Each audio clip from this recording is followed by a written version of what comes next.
My garden is between 4 and 5 weeks old now, and some of my plants are telling me that they need fertilizing. And experience has told me that I need to start disease prevention now. So how do you know what fertilizer to use when you've got so many different kinds of plants? Well, you got to learn their language. And I'm going to share with you some of the things that they're telling me, and I'll also show you what I'm doing to help them out. All I have needs I have not provided. My garden is an old-fashioned southern garden.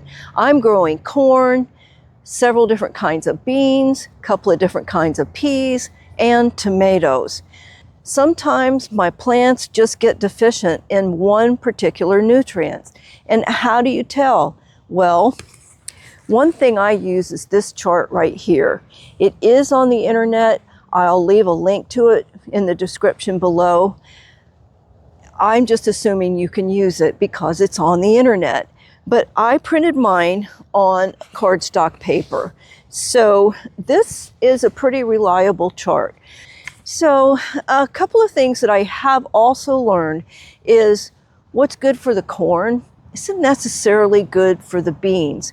And also, now that we've had a few days of rain, there's some precautionary measures that I need to do for the beans and peas to keep them from getting rust. So come on into the garden with me and I'll show you what the corn is telling me, and then I'll show you my beans. And some of them need some supplements as well as the precautionary measure against disease. Right behind me is a sample of my corn. You see right here, that's good sized corn, and then we've got some little puny ones, and then we've got some that are medium size. So one of two things happened. There's either an insect that got in there and chewed up the bottom, which I have a problem with mole crickets, so that could be a possibility. But usually for me, it means there's just an uneven amount of nutrients available in that particular bed. So when I fertilize, I'm going to concentrate a little bit more in that area. Corn is a real nutrient hog, and they love nitrogen. So I concentrate on feeding them as much nitrogen as I can without burning them or just overdoing it. So let me show you what the corn looks like when it does need nitrogen fertilizer. So not only do I have some uneven growth here, but here's the corn plant that looks really healthy. Here's one that is starting to show signs that it needs fertilizer, and this one's kind of stunted. And overall, this corn isn't as green as I would like it to be. So the lack of green in corn is definitely a nitrogen deficiency, but it's also showing me a couple of other things too. So the first thing I'm noticing are the stripes. And then I'm noticing that there's a brown edge on the edge of the leaves. And I know I've given this plant the proper amount of water, so I know the brown edge isn't for lack of water. So let's take a look at this chart. So right here, this is an exaggeration of what I'm seeing on this plant here, but this is the very beginning of the brown edges showing a lack of potassium. Now, I also have proof with soil testing results telling me that my soil is lacking in potassium. So I'm going to want to add potassium to the fertilizer that I'm going to use today. Right here, we've got yellow mixed in with green here. That's a lack of nitrogen, and it's also stunted growth. So when I come out here and I notice that the plants are pale, they're starting to get striped, I know from this chart, but also from experience, that my plants are telling me they need those nutrients. I've got two different kinds of corn growing here. This type of corn will not get as big and robust as this kind of corn. But both kinds are telling me that they're suffering from the same lack of nutrients. So I mix up my own concoction of just those two nutrients, knowing that according to my soil test, but also from experience, they really don't need anything else. I don't want to give them an all-purpose fertilizer. It won't hurt them, but I think it's better to just concentrate on nitrogen and potassium today. This is my corner where I have different levels of compost maturing, but I'm also got some manure tea that I've been brewing for about a week. I had just a little bit of sheep manure to put in the bottom and then fill it with water. I don't have any more sheep manure, so I'm kind of just letting it enhance the water that I'm going to fertilize my corn with. So I'm going to break up that sheep manure first. So I've got that good and broken up, mixed up a bit. And now I'm going to add my nutrients that I'm going to use based on what my plants need. And now your plants may not need the same thing, so be sure that you're getting your soil tested and you're studying that chart to see what your plants are telling you. I prefer fish fertilizer. The numbers are 511. That first number 5 is the nitrogen amount that's in here. The other thing that I'll use is blood meal. It's good. It really is. It's 14 in the nitrogen number. And because I've determined, because of what the plants are telling me as well as my soil test, that I need potash or potassium. So this is sulfate of potash. So I'm just going to guesstimate and put some of this in there. You see though, it's pretty strong. It's got a 50 on the number for potassium. So I'm going to take it a little bit easy and then watch my plants for about a week and then make some adjustments as this season goes along. So I'm going to be pretty generous with the fish fertilizer. It won't burn your plants, so it'd be pretty hard to overdo it with your fish fertilizer. So that is probably about 2 cups into 5 gallons.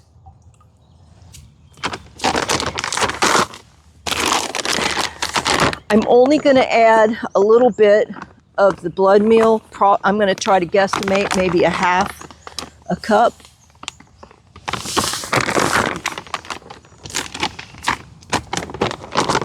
And then the sulfate of potash.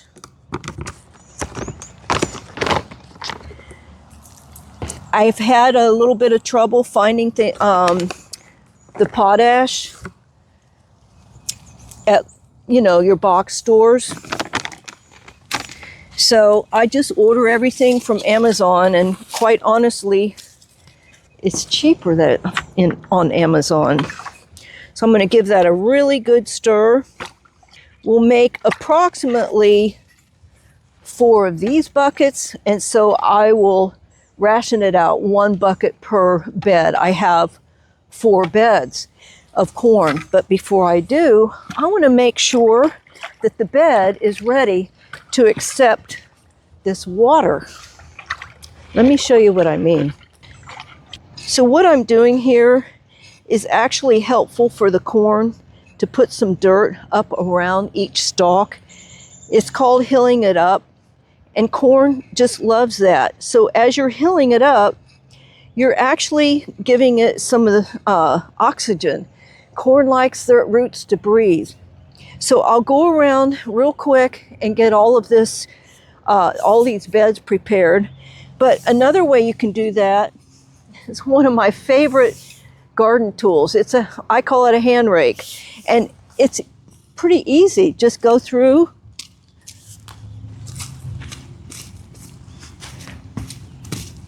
stir it up, get it ready for that water. I also like to pull a little ditch right through the middle. That way, if there's a runoff, it's going to go into the middle of my bed and not out into the pathways. The roots of this corn has already extended all in this bed. It's not just around the actual corn plant itself. So it's a good idea to just go ahead and stir up your whole bed. If you keep up with it, it doesn't have to be a hard chore. Just go through, help them stand a little taller, and stir up all the soil. So the beds have all been stirred up, and now I'm going to just add a little bit, drizzle it around. You don't have to make it a big science. The roots will find it, and once it gets watered in, it's going to spread out a little bit anyway. But I'm basically just going around the perimeter. And I do have to tell you, this doesn't smell very nice, but the smell will dissipate within hours, honestly, especially if you water it in. Once you've fertilized your vegetables, just keep an eye out and also keep a record of what's going on. I have a video that teaches you how to make a garden journal for free in Google Docs. You might like to start keeping a real good record of what's going on, and that way you'll be able to remember what worked and what didn't work, what challenges you had that year, and just learn from yourself. It's a really good way to learn about gardening. This is cranberry beans, and this is Cherokee Trail of Tear beans. I'm seeing a little bit of stress starting here with the cranberry beans, and it's starting now on the Cherokee Trail of Tears as well. So I'm going to take care of that today. As soon as you notice it, you need to take care of it. So right here, you see that there's some pale yellow starting to happen on these plants here. But over here, these are the first leaves that came out, but they're still telling me that there's a problem. You see this here? That's the beginning of rust. Look, it's already on these leaves. Honestly, I was expecting to see rust and pale leaves. And the reason why is because we've had several days of overcast, rainy days. And my experience has shown me that you need to come check your plants as soon as it gets sunshiny again and apply sulfur. So let me show you that this chart actually agrees with me. So here we've got leaves are light green. These leaves on those plants are starting to turn a lighter color. But what about those rust spots? You're not going to see that here because this is a deficiency chart. So rust really isn't a deficiency, it's a disease. And I always keep sulfur around just for this purpose, but also it helps with the pH level of my soil. Now, don't cringe. I'm going to use my bare hands. If you have an allergy to sulfur, please use gloves that will prevent this from getting into your skin. Now, just a very light sprinkle. That's all you need.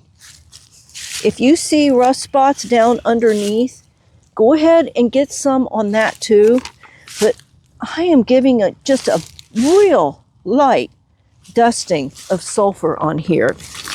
And once you do this, it will arrest the development of more rust. Now, if you get more rain, you'll have to reapply it. Or if you water from overhead, you'll have to reapply it. Now, if you're going to put a very, very light dusting on here, you don't have to worry about it burning your plants. So I'm just emphasizing again, a very light dusting is all you need. You'll be surprised. Even if you have plants that have spots on them, the rust spots, the new growth won't have it. But you've got to check your plants. Be sure and walk out to your garden every day if at all possible. These are bush blue light green beans, and you can see right here where there's some rust starting. See it on the back of this leaf? So a light dusting of sulfur will be sufficient. So these are black-eyed peas. I'm not seeing any rust on them. However, I am seeing some cupped leaves, some slightly deformed leaves. And the chart says that's a shortage of magnesium. So since it's not really too awfully bad, I'm going to keep an eye on it. If the new growth continues having that problem, then I will use the Epsom salt. So you dissolve the Epsom salt in hot water and then add your cold water once it's dissolved. And again, use a very weak solution and just keep an eye out on your plants. You can always come back in a couple of days and add more. See, here's what I'm talking about. The leaves are cupping, and normally they don't do that. They're big and flat like this. These are black-eyed peas, and they are having the same problem as my bean plants. Now, for some reason, these peas are having a hard time taking off. So I'm going to go ahead and add just a little bit of nitrogen to these beds. Normally, my peas do not need nitrogen. In fact, you can overdo it with nitrogen. And one of the things that it does, if you have too much nitrogen in your peas or your greens, it attracts aphids. So you don't want to overdo it. Just use a little bit and keep track of what's going on. And if you can add more, then that's fine. So I'm just moving the leaves a little bit so that I'm actually pouring right onto the soil.